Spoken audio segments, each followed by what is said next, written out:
O nosso tópico de hoje é o sofrimento. O sofrimento como a reivindicação do caráter de Deus. Os ateus, os zombadores, os infiéis, eles usam o sofrimento como um pretexto para justificar a inexistência de Deus. Eles apontam para o sofrimento e dizem: como é possível tanto sofrimento neste mundo com um Deus que é amoroso, misericordioso, magnânimo? Ou ele não existe, ou se ele existe, ele não é tão amoroso quanto apregoam. Eles, toda vez que encontram algo que eles não conseguem explicar, é mais fácil culpar a outras pessoas ou a Deus.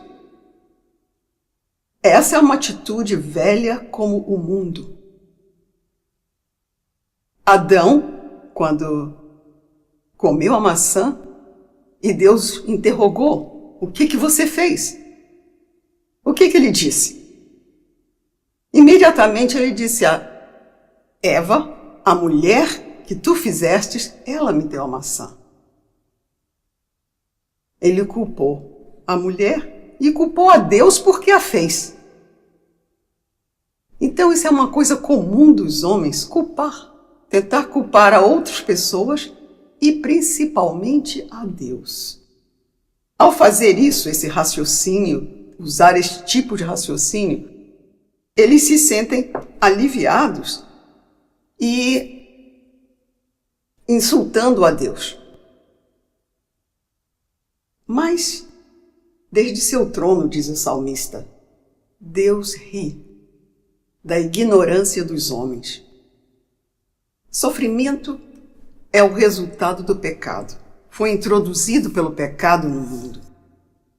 Uma escritora religiosa, Ellen White, diz que o homem nunca teria conhecido o sofrimento se eles tivessem sempre obedecido à lei de Deus. Atualmente, muitos sofrimentos seriam evitados se nós nos mantivéssemos fiéis à lei de Deus. Eu também contemplei o sofrimento. Tentei entender o porquê que nós sofremos. E eu gostaria de provar hoje que, ao invés do sofrimento evidenciar a inexistência de Deus, ele alardeia aos gritos seu amor e sua misericórdia pela humanidade. Nesta grande luta no mundo entre o bem e o mal, Deus, eu cheguei à conclusão, é merecedor de todo o nosso louvor e toda a nossa veneração. Porém, tentando entender essa verdade, quem é que pode explicar o pensamento de Deus? Somente com a ajuda do Divino Espírito Santo nós podemos entender coisas tão profundas como esta. Portanto, eu peço a Deus que todos que estiverem me ouvindo agora possam obter hoje a convicção do amor e da misericórdia de Deus durante o nosso sofrimento. Que peço também ao Espírito Santo que nos convença de toda essa verdade.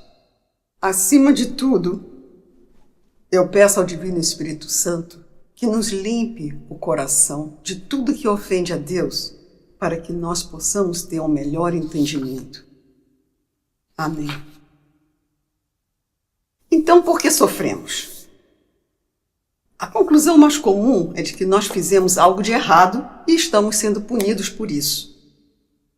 Porém, há muitas razões pelas quais Deus permite o sofrimento.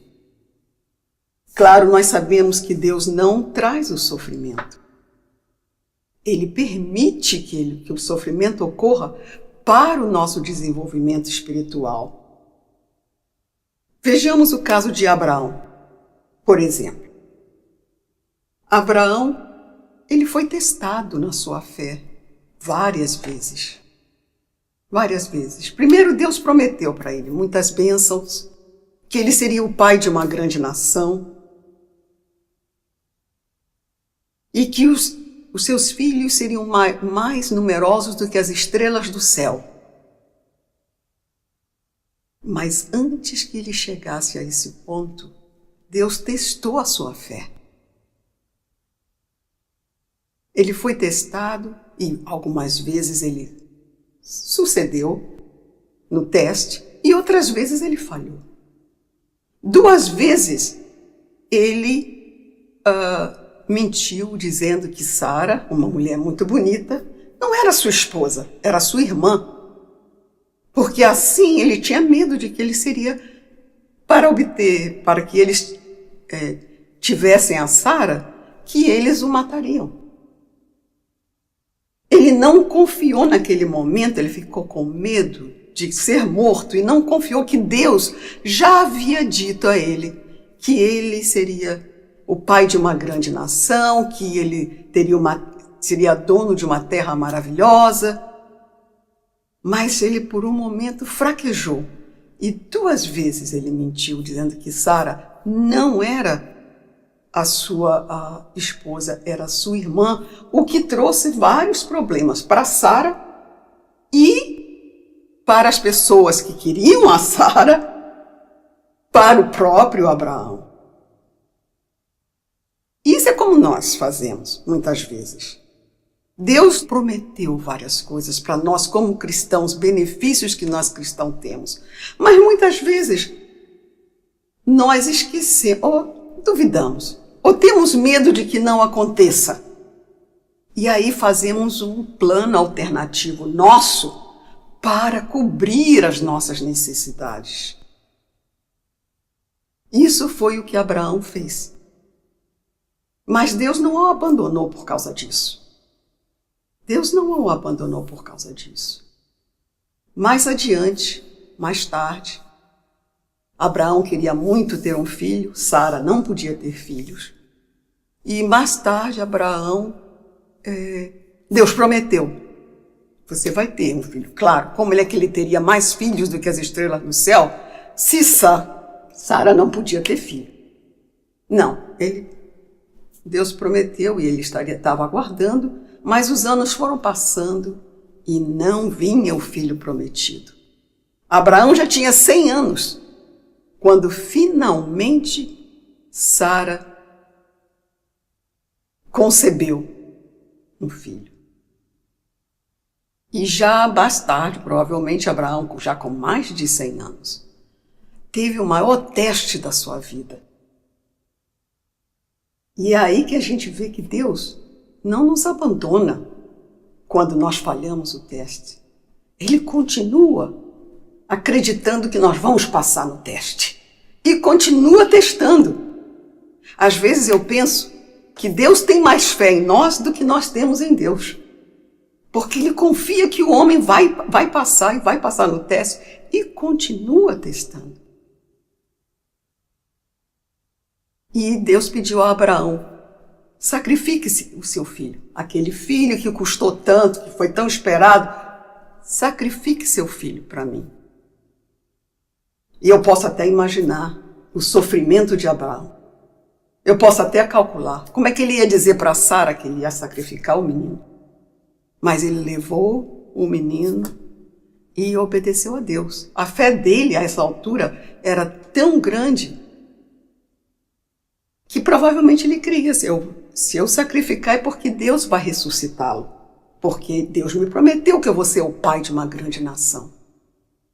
E ele foi, e no último momento, Deus segurou a mão de Abraão e disse, não faça isso. Agora eu sei que você realmente me ama.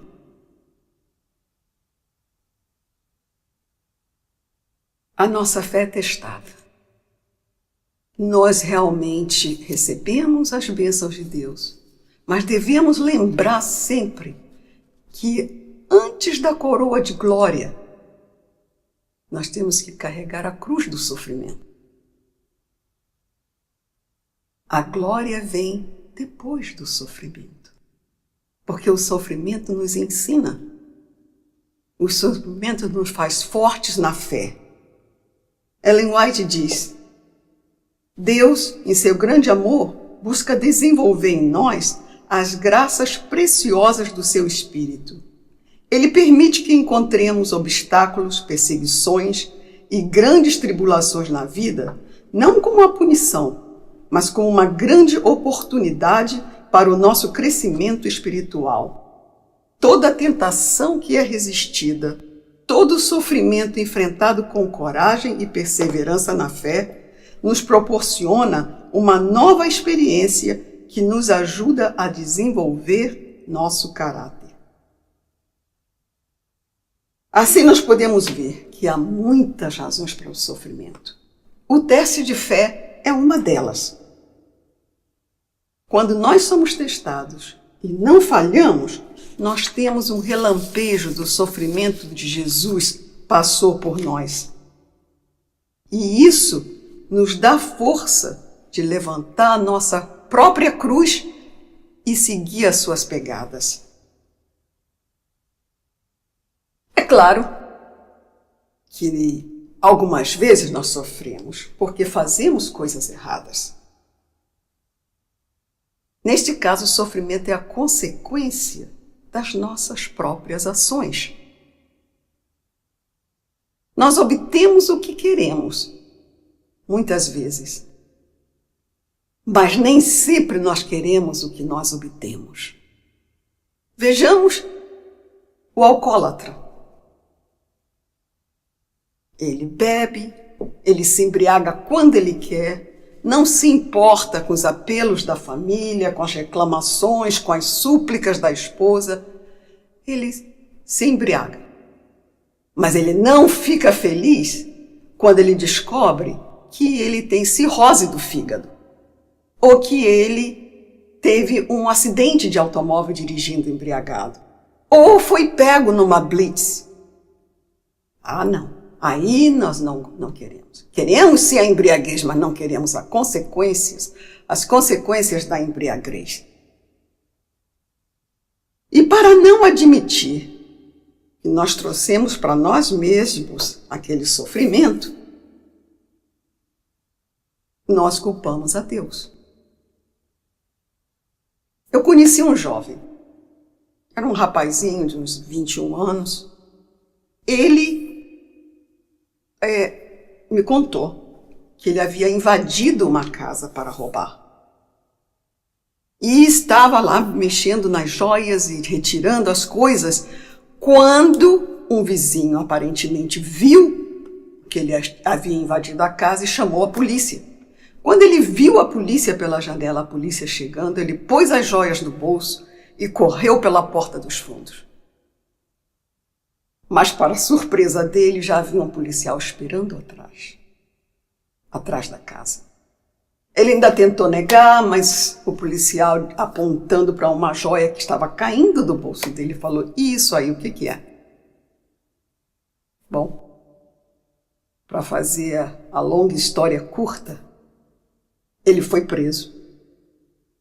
E depois, quando ele estava me contando a história, ele me disse: "Eu não entendo. Quando eu vi a polícia, eu comecei a rezar e a pedir a Deus que eu não fosse preso. Por que eu fui preso?" Parece engraçado, mas não é. É assim que nós agimos. É assim que nós fazemos. Nós queremos nos livrar das consequências do pecado, mas não estamos nem um pouco preocupados com o pecado em si, ou com quanto nós ofendemos a Deus. Se nós nos analisássemos honestamente, nós escutaríamos a voz do profeta Samuel dizendo, como disse a Davi: "É você. Você é este homem."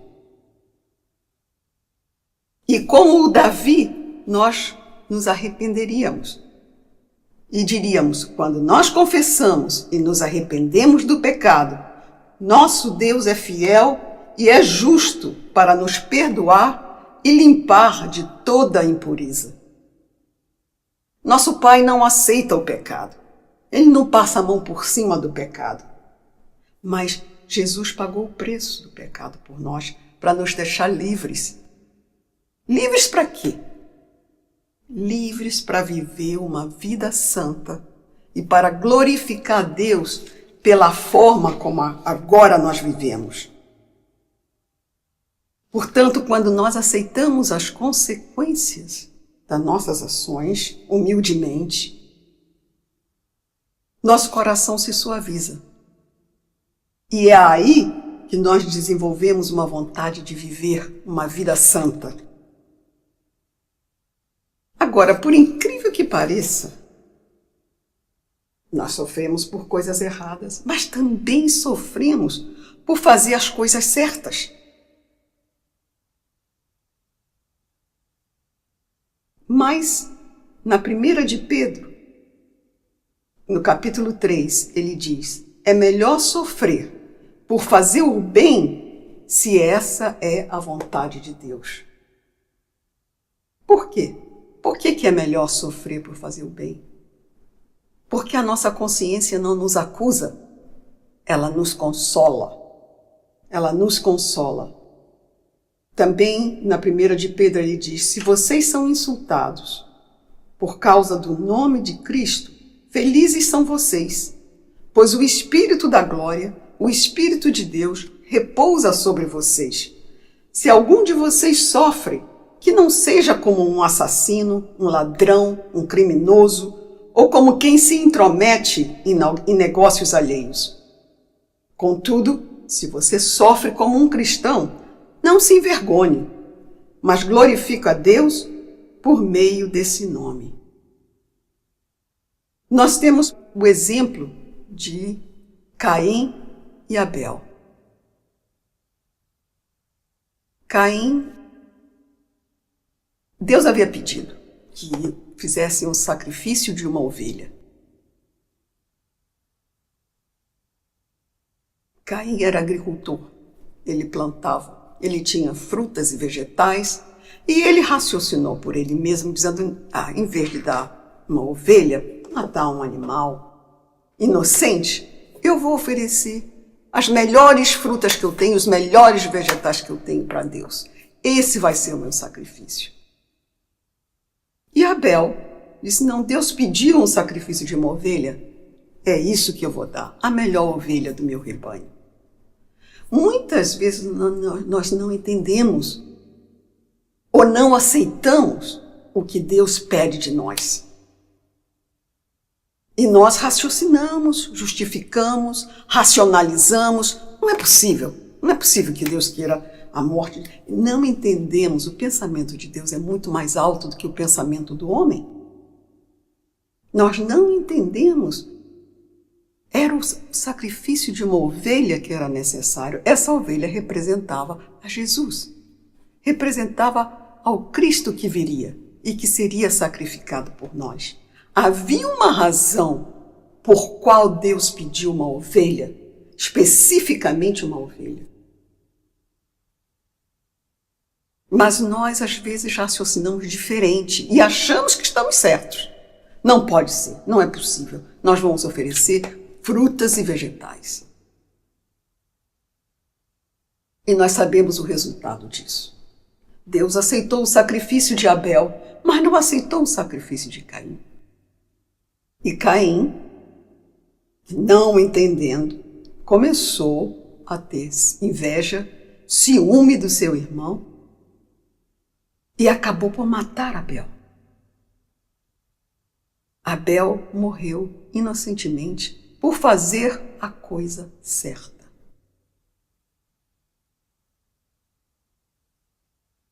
Quando nós entendemos que nosso Deus permite o sofrimento para o nosso desenvolvimento espiritual, nós compartilhamos no sofrimento de Jesus e apreciamos mais ainda o que ele fez por nós.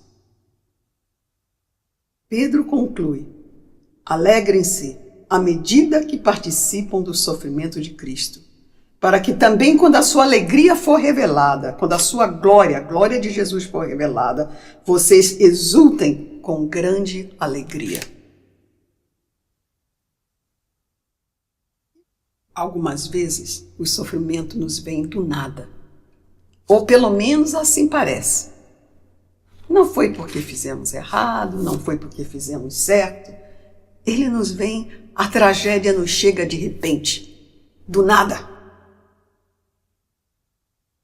Esses são sofrimentos que ocorrem muitas vezes porque pessoas que não creem em Deus e são guiadas por outro espírito que não é o Espírito de Deus, nos provocam, nos perseguem. Essa é a verdade. Vocês devem lembrar, mas de qualquer forma, que esses sofrimentos são sofrimentos que nos preparam e treinam para a missão que nós temos aqui na Terra. Vocês devem ter lembrado da história de José. José, o filho querido de Jacó, o filho preferido de Jacó, o mais mimado, suscitou, por causa disso, o ciúme, a inveja dos irmãos. E os irmãos, um belo dia, o venderam como escravo, o que é um destino pior do que a morte. José foi vendido como escravo e levado para o Egito. A autora religiosa descreve: por algum tempo, José se entregou a um total desespero e dor. Mas, de acordo com a providência divina, esta horrível experiência se tornou uma bênção para ele. Ele aprendeu em poucas horas o que anos de vida talvez não tivessem ensinado a ele. Seus pensamentos se voltaram para o Deus dos seus pais, e ele determinou para si mesmo que este seria o seu Deus de agora em diante. A experiência de um dia fez a transformação da vida dele. Ele se transformou de um menino mimado em um homem corajoso, consciente e determinado. Mais tarde, José, já no Egito, já um homem, ele foi acusado de algo repugnante na casa do patrão e foi posto na prisão. Um jovem forte, saudável, bonito, então acima de tudo que já tinha acontecido com ele, aí ele foi para a prisão injustamente.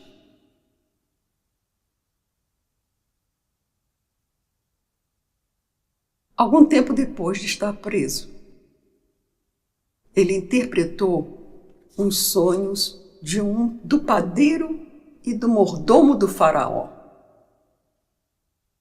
Eles estavam perturbados pelo sonho que tiveram, haviam sido presos também.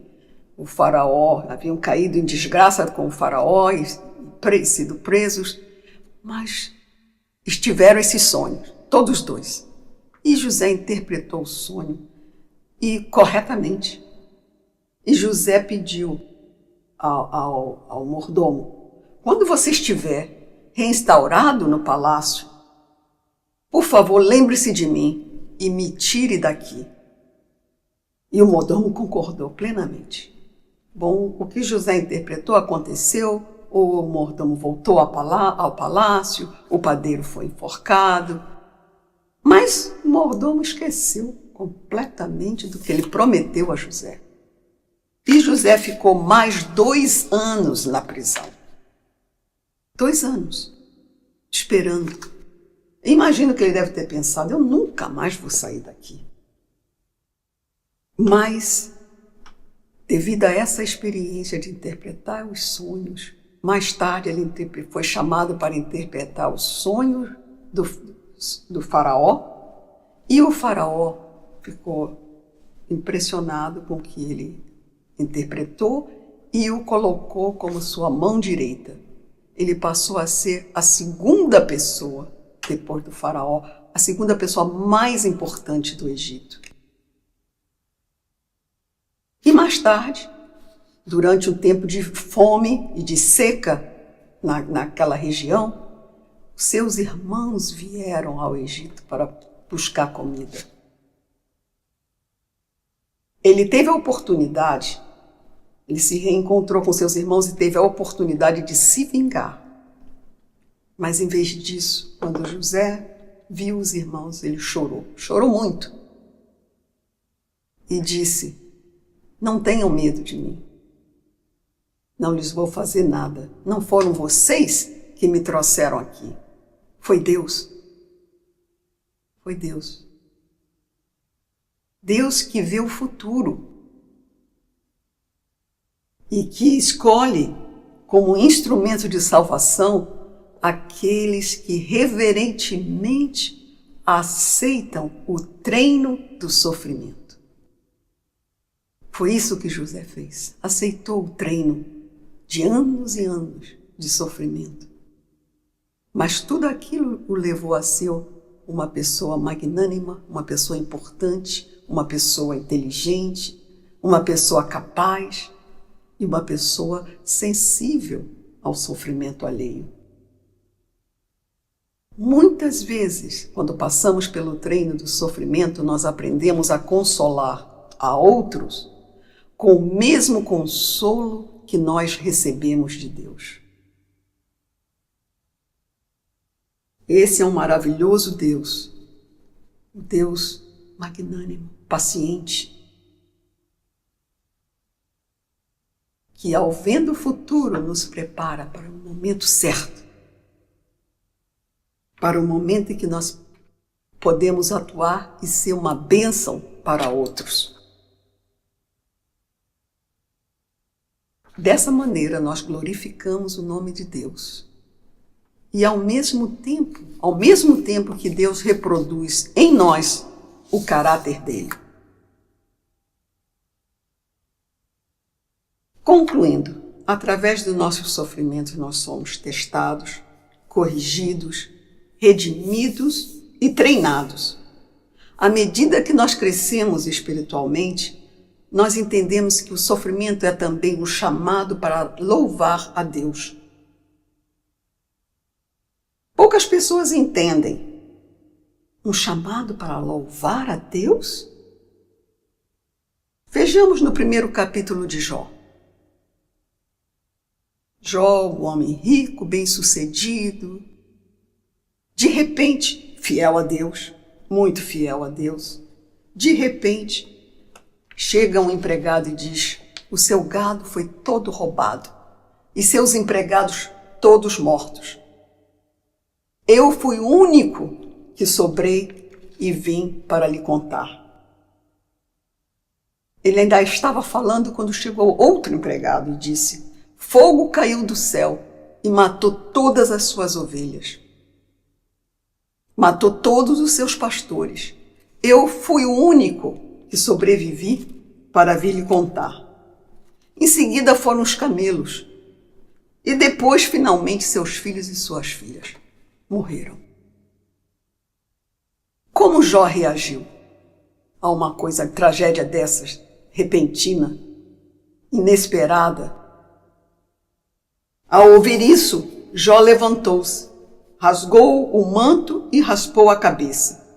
Então prostrou-se no chão em adoração e disse: nu saí do ventre da minha mãe, e nu partirei. O Senhor deu e o Senhor levou. Louvado seja o nome do Senhor. Eu lhes pergunto, ele perdeu os bens, as finanças, o status, a família e, por final, o respeito de todos. Então, por que louvar? Por que louvar a Deus numa hora dessas? Mas ele disse: eu vim ao mundo nu e nu eu voltarei.